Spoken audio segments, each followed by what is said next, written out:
Hey, you guys, it's David at Bali and Beyond. It's Saturday afternoon, and I'm back. I'm going to read some more today from The Power of Now. It's a gorgeous afternoon. It's been raining here in Calgary, like lots of rain, big rain, and so yeah, just been hanging out at the shop and had a few customers come by, and not been a busy day, but it's not over yet. So we'll read for a while, and maybe if customers come in, I may have to stop. We'll see. So just for those of you who don't know,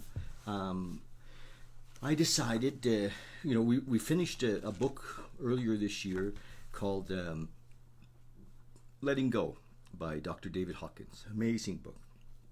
If you haven't read Hawkins' stuff, get it. I mean, if you're interested in consciousness, if you're interested in spiritual development, if you're interested in awareness, self-awareness and overall consciousness and awareness, David Hawkins is amazing. He really is. And so I encourage you to get his books. We have a book list that you could probably find a few things on in our website if you like. And this one you can order from us as well. So encouraging that. So what else? That's it. I'm going to read. I love this book. I just had a thought come. Sometimes the whole thing is really about being conscious of the thinker, the mind, and because it's the mind, the thinking mind, that kind of gets us in trouble, because it makes shit up all the time, and very little of it's true. It's often about the past or about the future, concerns and all kinds of things. So very little of it is really the truth. Even what happened in the past, we don't really remember. And what Eckhart is saying, of course, if we become conscious of how we're led around by our minds and our ego, the telling us what to do, then we can start to be conscious of being present and being in the now. And so that's the deal in this book. And this is a bit of a classic. It's been around. Eckhart's been around with this book for, I think, 94 he wrote this. And so millions and millions and millions of people have benefited from this book. So this is week 6. We're reading, this is the 6th time, or not week 6, but day 6 of the reading, and we're on page 58. And that's, we also started with the prefaces and all of that kind of stuff. So, but page 58, and the subtitle on this page, we're in chapter 3. Subtitle is The Insanity of Psychological Time. The Insanity of Psychological Time. So he starts out with, you will not have any doubt that psychological time is a mental disease if you look at its collective manifestations. They occur, for example, in the form of ideologies,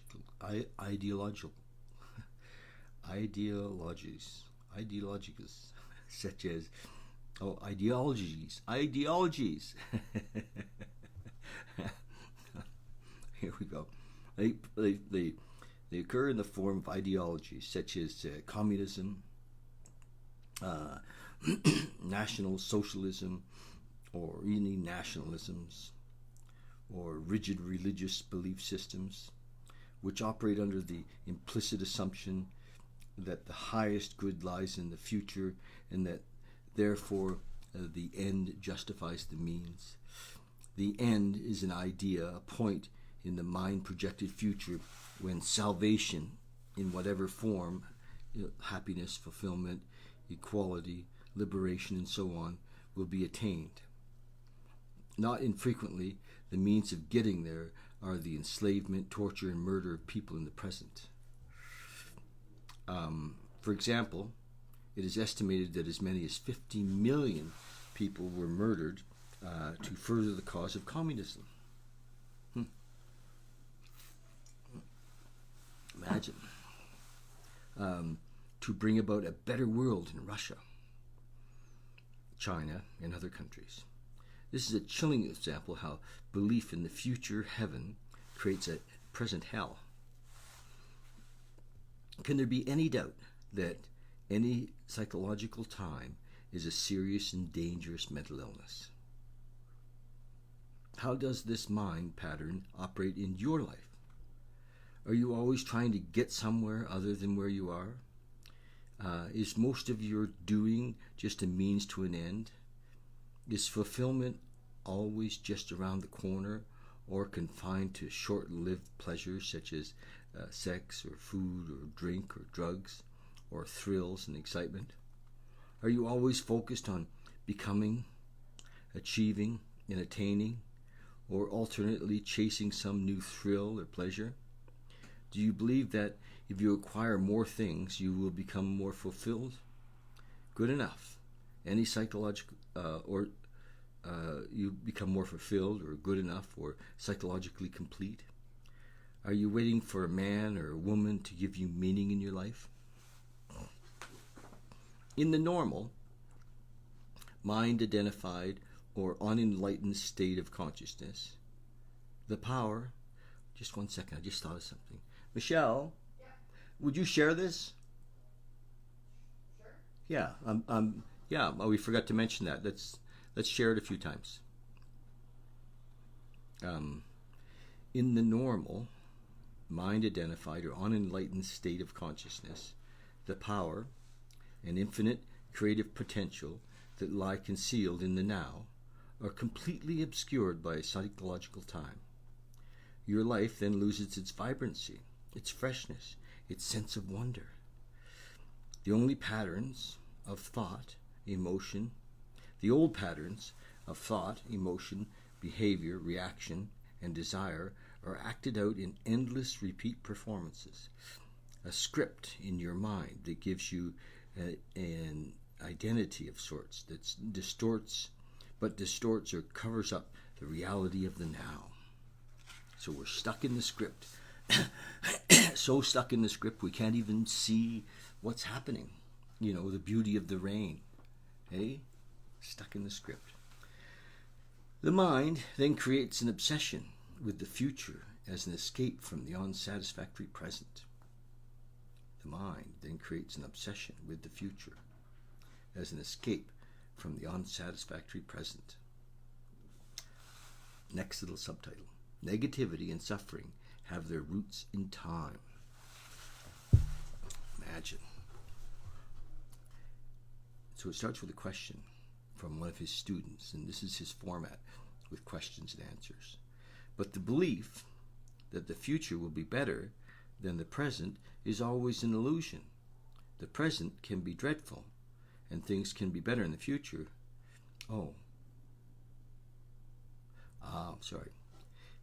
The student says, but the belief that the future will be better than the present is not always an illusion. The present can be dreadful, and things can get better in the future. They often do. Usually, he says, the future is a replica of the past. Superficial changes are possible, but real transformation is rare and depends upon whether you can become present enough to dissolve the past.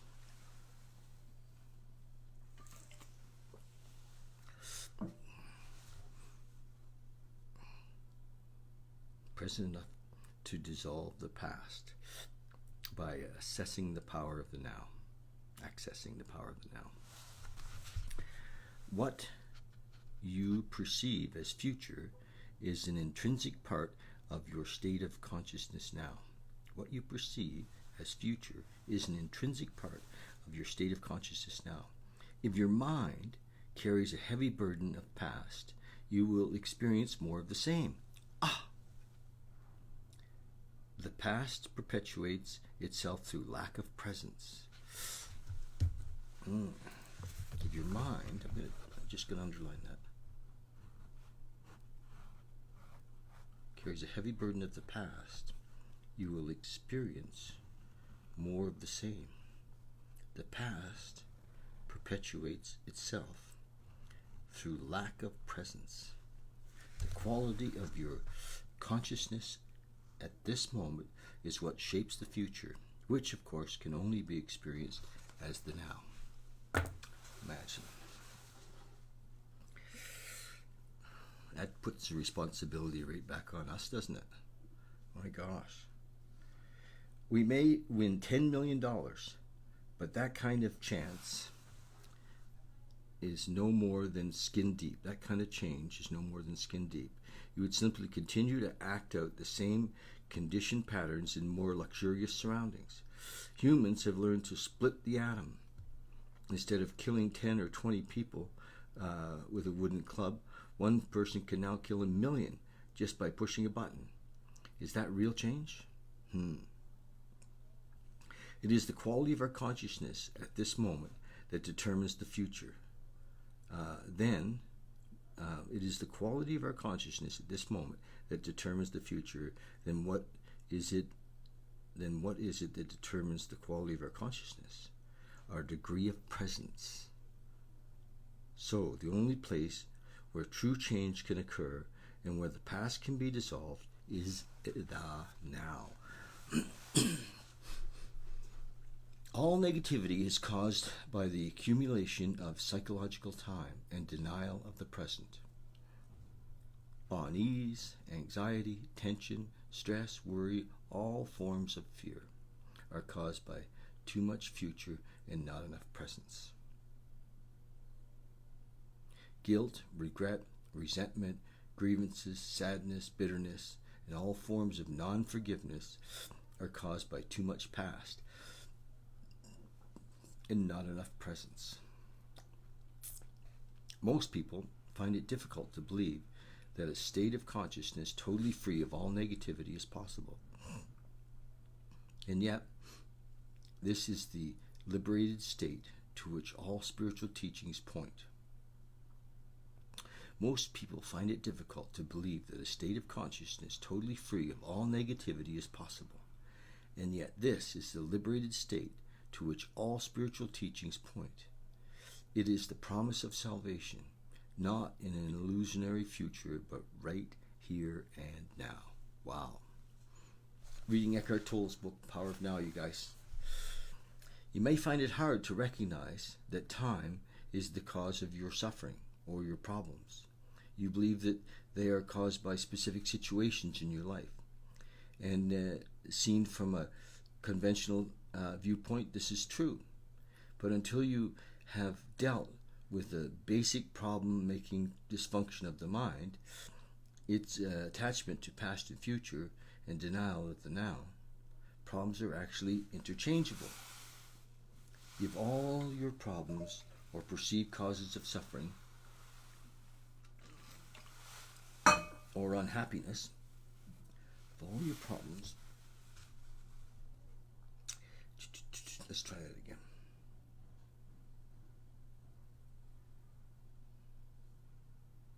If all your problems or perceived causes of suffering or unhappiness were miraculously removed from you today, but you had not become more present or more conscious, you would soon find yourself with a similar set of problems or causes of suffering, like a shadow that follows you wherever you go. Ultimately, there is only one problem: the time-bound mind itself. I cannot believe that I could ever reach a point where I am completely free of problems. That's a student saying. He answers, "You're right. You can never reach that point because you are at that point." Nice, eh? There is no salvation in time. You cannot be free in the future. Presence is the key to freedom, so you can only be free now. Finding the life underneath your life situation. Finding the life underneath your life situation. Okay, that's a subtitle. Another question from a student. I don't see how I can be free now. As it happens, I'm extremely unhappy with my life at the moment.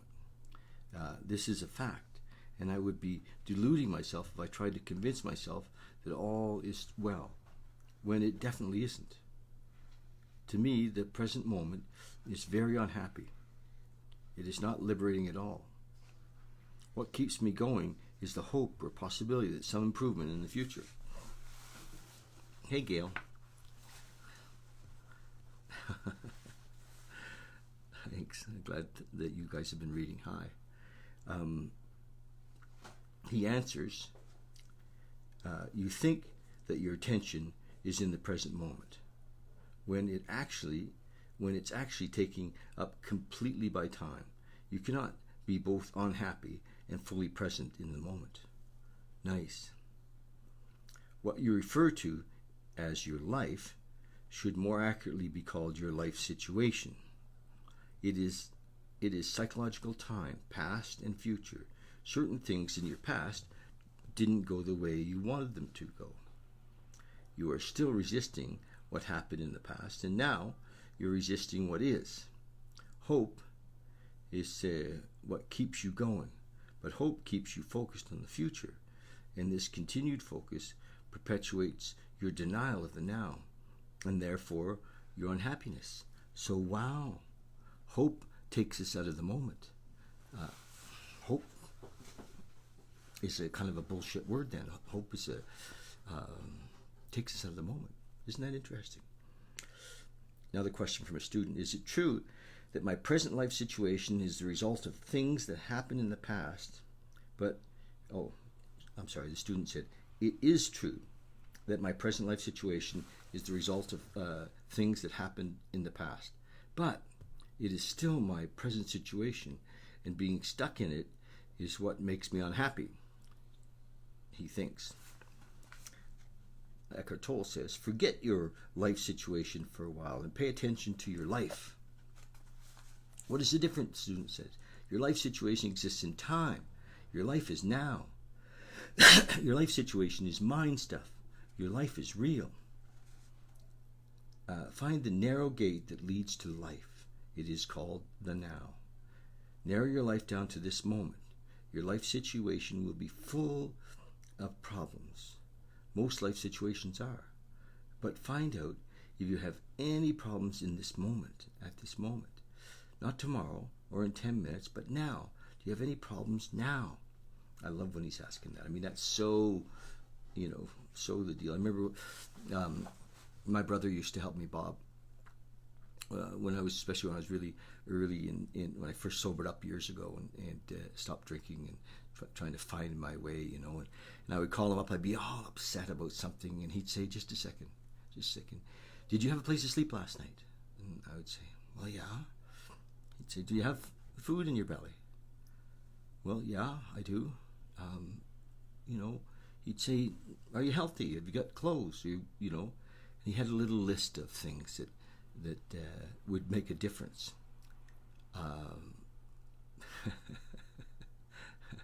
He had a little list, and I would finally say, yes, everything's perfect, thank you. I would find gratitude in the moment because I was safe, I was fed, I was clothed, I was housed, everything. Even if all of those things weren't there, I was safe in the moment, and he used to bring me into the moment.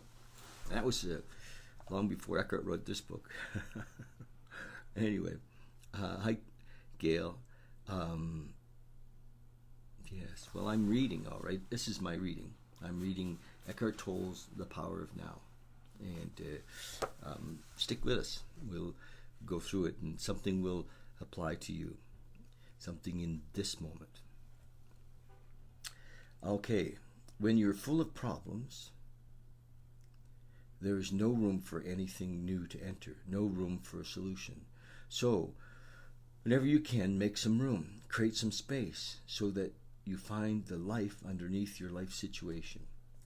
Use your senses fully. Be where you are. Look around. Just look. Just look around.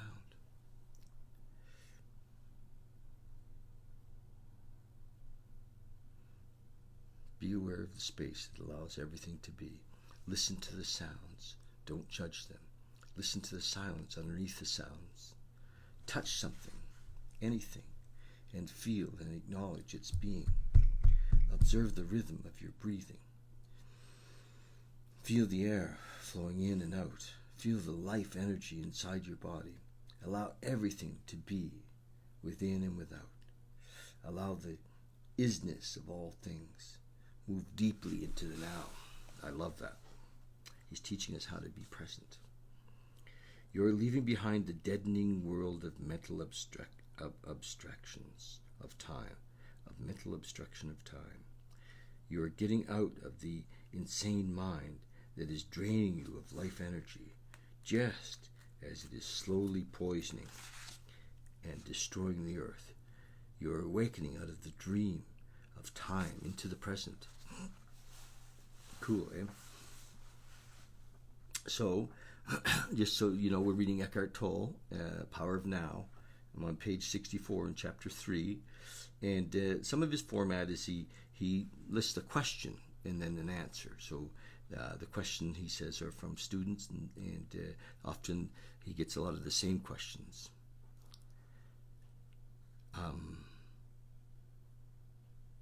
Hey, Richard. Nice to see you, buddy. So it's interesting what Eckhart's saying. You know, I'm not professing to be a teacher of the now. I am, as I read, I give a little bit of my own commentary, but he's really talking about being here now. It is a nice book, isn't it? Being here now. He doesn't talk so much about the heart, in what you just said, be heart-centered, you know, because sometimes even that can take us out of the moment. It's an idea, and when we're in that idea, we're not really here. So just to be here now, and allow what needs to or wants to happen in the moment, and not maybe direct it with some idea. Just a thought. So his question, one of his students says, it feels as if a heavy burden has been lifted, a sense of lightness. I feel clear, but my problems are still there waiting for me, aren't they? They haven't been solved. Am I not just temporarily evading them? He answers, if you found yourself in paradise, it wouldn't be long before your mind would say, yes, but ultimately this is not about solving your problems. It's about realizing that there are no problems, only situations to be dealt with now, or to be left alone and accepted as part of the isness of the present moment, until they change or can be dealt with. Problems are mind-made and need time to need time to survive. They cannot survive in the actuality of the now. They cannot survive in the actuality of the now. So when you're here, no problems can live in this moment. Focus your attention on the now and tell me what problem you have in this moment. Nicely said.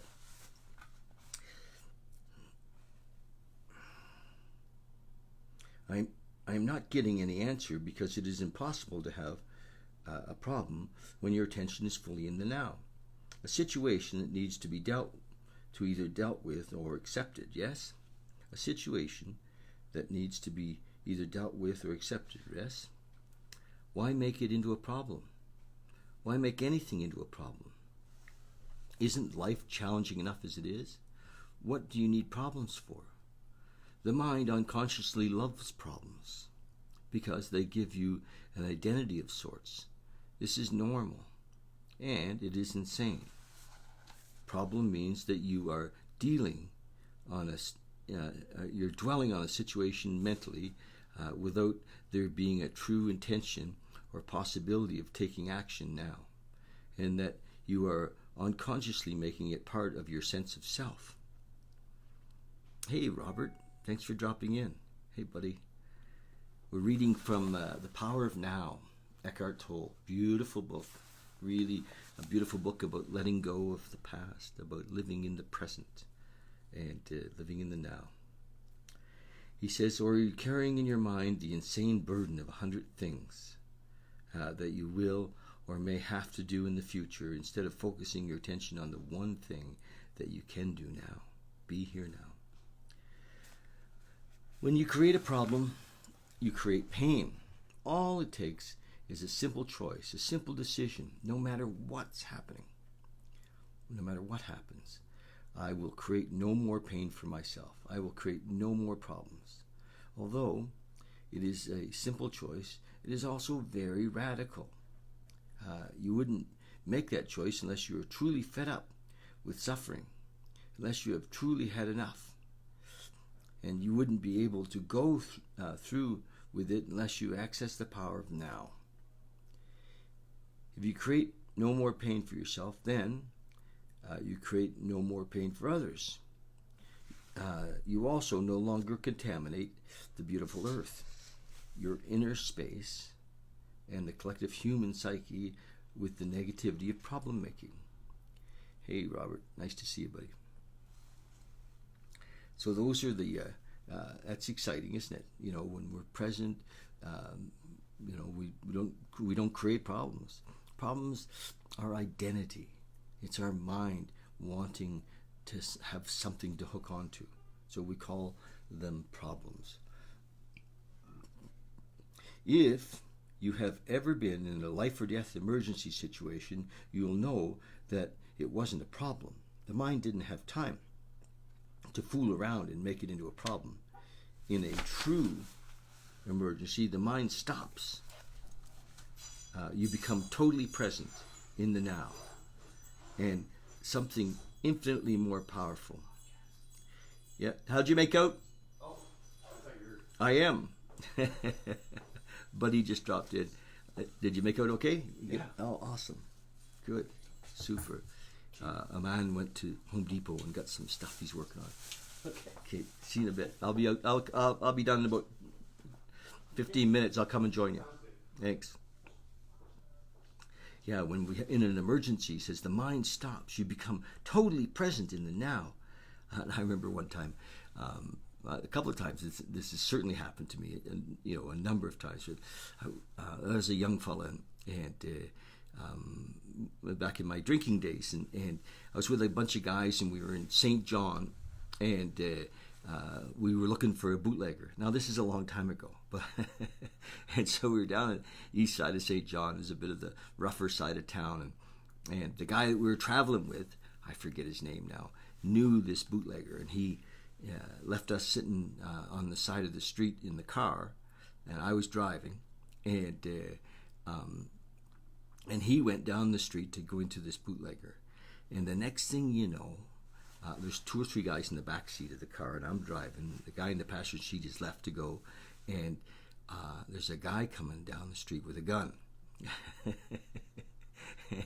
And I suspect he was all, you know, on drugs and paranoid. And but boy, oh boy, was I ever present. You know, I was so present. I had eye contact with this guy, and I was not thinking about anything. And I wasn't thinking about the people in the back seat. I wasn't thinking about the guy who'd left. I was focused in the moment with this man with the gun. And, you know, he came to the window. He asked a question. I gave him the appropriate answer, and he left. So I passed the test, you know. Now, it wasn't until after that I realized that all the 3 people in the back seat were on the floor. They took action too, and they were on the floor, and I was the only guy with his head up, you know, meeting and greeting this crazy man with the rifle, and he was. It turned out he was the bootlegger, and he thought we were, you know, because he didn't know us anyway. It was quite a scene. That's just, I don't know why I thought of that example from my past, but I was pretty young. I was in my teens probably when that happened, back in the old party days. So and there's lots of times when examples of this, you know, when you're in an emergency situation, and you do, you know, I know for me, when I'm in an emergency, I get present. Boom. This is why when there are many reports of ordinary people suddenly becoming capable of incredibly courageous deeds. In any emergency, either you survive or you don't. Either way, it is not a problem. You are present. Some people get angry when they hear me say that problems are illusions. I am threatened to take away their sense of who they are. They have invested much time in a false sense of self. For many years, they have unconsciously defined their whole identity in terms of their problems or their suffering. Who would they be without them? That's a fact, eh?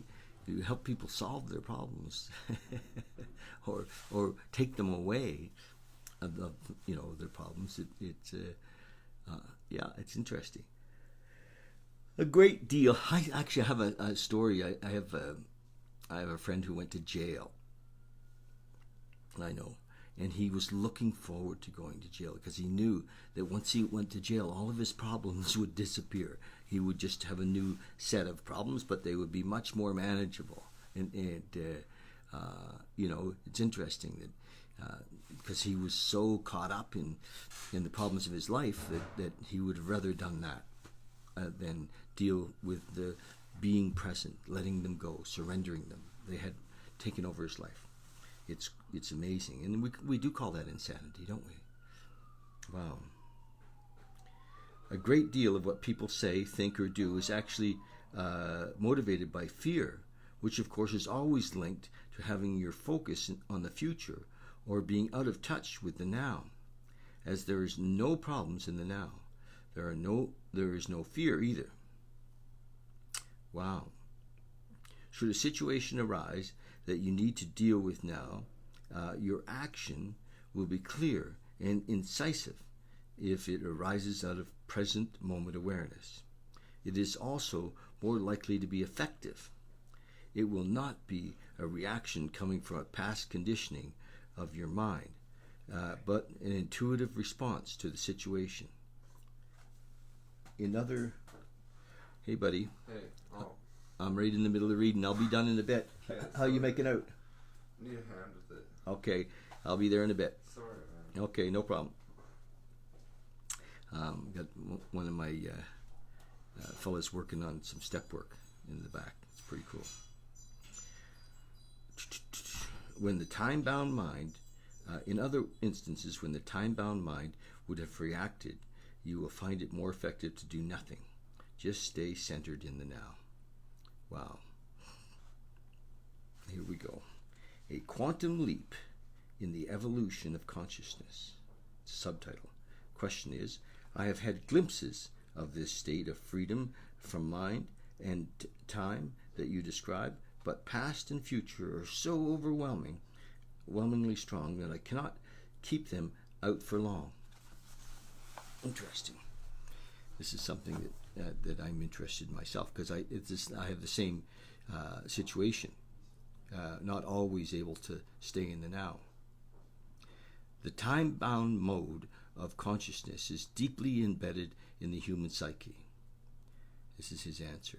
But what we are doing here is part of a profound transformation that is taking place in the collective consciousness of the planet and beyond. The awakening of consciousness from the dream of matter and form and separation. The ending of time. We are breaking mind patterns that have dominated human life for eons. Wow. Hi, hun. Nice to see you. And Amon's here, yes, and Mason's here. Yeah, the boys are here. We're doing the work. Now, where was I? He says, but what we're doing here is part of a profound transformation that is taking place in the collective consciousness of the planet and beyond. The awakening of consciousness from the dream of matter and form and separation. The ending of time. We are breaking mind patterns that have dominated human life for eons. Mind patterns that have created unimaginable suffering on a vast scale. I'm not using the word evil. I am not using the word evil. It is more helpful to call it unconsciousness or insanity. Wow. Next question. This breaking up of the old mode of consciousness, or rather unconsciousness, is it something we have to do, or will it happen anyway? I mean, is this change inevitable? Good question. That's a question of perspective, he says. The doing and the happening is in fact a single process. Because you are one with the totality of consciousness, you cannot separate the two. But there is no absolute guarantee that humans will make it. The process isn't inevitable or automatic. Our cooperation is an essential part of it. The process isn't inevitable or automatic. Our cooperation is an essential part of it. However you look at it, it is a quantum leap in the evolution of consciousness, as well as our only chance of survival as a race. Wow, cool work. Hey, Joanne. Thanks for dropping in. And JR, Janie Ray. To alert you that you have allowed yourself to be taken over by psychological time, you can use a single criterion. Ask yourself, is there joy, ease, and lightness in what I'm doing? Is there joy, ease, and lightness in what I'm doing? If there isn't, then time is covering up the present moment, and life is perceived as a burden or a struggle.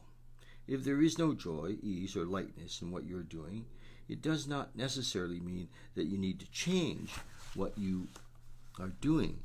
It may be sufficient to change the how. How is always more important than what.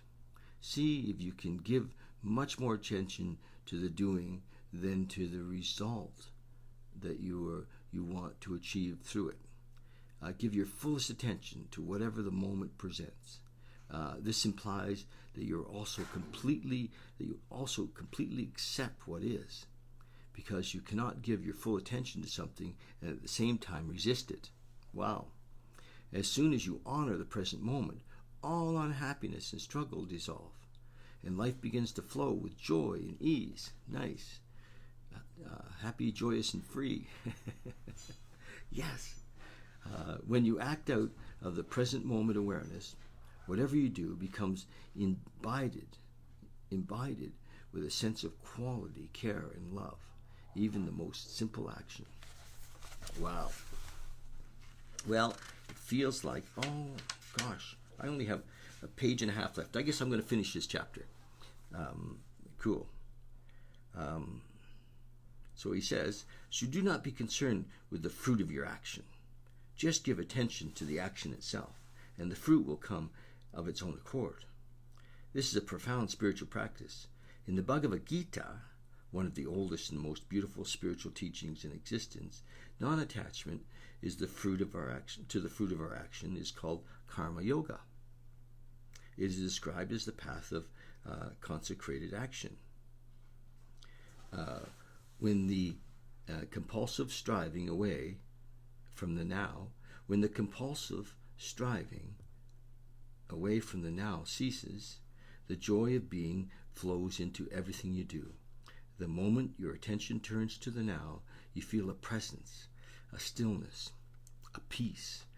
I love that. A peace, my buddy Paul used to say, a peace that passeth all understanding. Beautiful. You no longer depend on the future for fulfillment or satisfaction. You don't look to it for salvation. Therefore, you're not attached to the results, and neither failure nor success has the power to change your inner state of being. You have found the life underneath your life situation. You found the life underneath your life situation. In the absence of psychological time, your sense of self is derived from being. Isn't that interesting? In the absence of psychological time, your sense of self is derived from being, not from your personal past. Therefore, the psychological need to become anything other than who you are already is no longer there. Therefore, the psychological need to become anything other than who you already are is no longer there.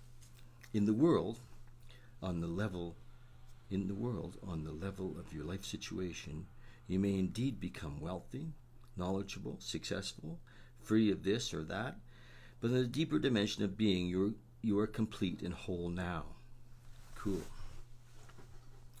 Is that state, it's a question, is that state of wholeness, in that state of wholeness, will we still be able or willing to pursue external goals? His answer, of course. But you will not have illusionary expectations that anything or anybody in the future will save you or make you happy. As far as your life situation is concerned, there may be things to be attained or acquired. That's the world of form, of gain and loss. Yet in the deeper level, you're already complete. And when you realize that, there is a playful, joyous energy behind what you do. Being free of psychological time, you no longer pursue your goals with grim determination, driven by fear or anger or discontent or the need to become someone. Nor will you remain inactive through fear of failure, which to the ego is loss of self. When your deeper sense of self is derived from being, when you are free of becoming as a psychological need, neither your happiness nor your sense of self depends on the outcome. And so there is freedom from fear. You don't seek permanency where it cannot be found.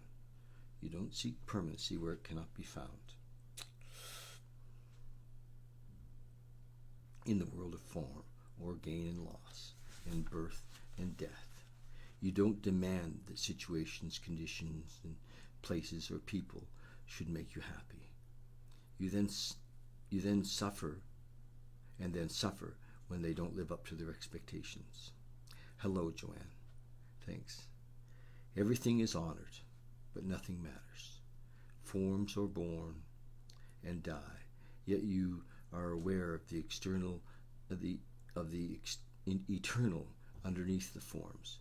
You know that nothing real can be threatened. When this is your state of being, how can you not succeed? You have succeeded already. Beautiful. That's the end of chapter 3. Isn't that beautiful? I mean, wow. It feels like I've never read this before. I know I did maybe 20 years ago, but wow, it's certainly a great book. I'm happy to be this deep into it. So love you guys, and that is it for my reading today. We just finished chapter 4. Get a copy of this and read along, or go back over, this is my 6th reading. Go back over the readings and just listen, and hopefully if you have any questions or thoughts, or, just make a note, and I'll certainly share with you. Robert, you need to come and visit me, buddy. I'm still here waiting for you. Okay, love you. And looking forward to working with you in the future. So, love to everyone, and thanks for listening. Have a happy Saturday. What a beautiful, rainy, super, super day it is. Yeah, thanks a lot. Cheers.